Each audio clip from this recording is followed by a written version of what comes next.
Remember the boycott of grapes during the 1970s? Our guest today was behind it all. With César Chávez, she raised national awareness of the dismal treatment of farm workers and founded the United Farm Workers Union.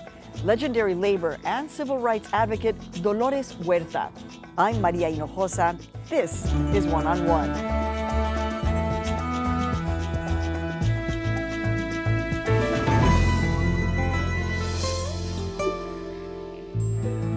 What were the debates like between you and César Chávez? I mean, obviously people are like, oh my gosh, you have these two incredible leaders, César Chávez, Dolores Huerta. You know, it could have easily just, sparks could have flown, you guys could have just ended up going your separate ways.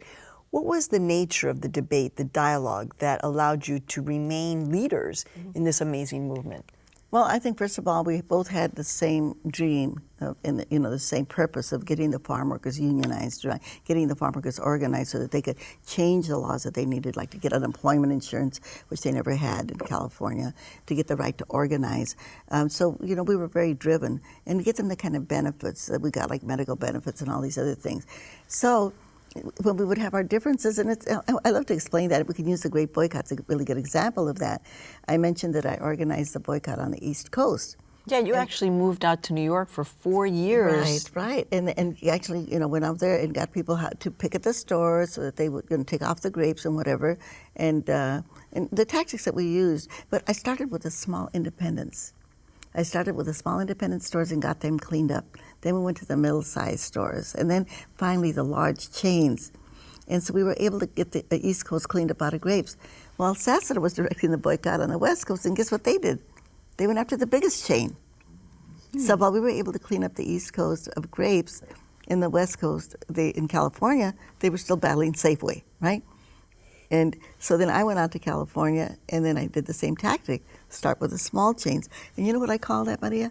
It's the difference between the way a woman thinks and the way a man thinks, right? Because? Well, because, if it's the macho thing, you want to take on the biggest one first, okay, and get them down. And it's sort of the domino theory, right? And instead, we did it just the other way. We started with the smaller stores and worked our way up.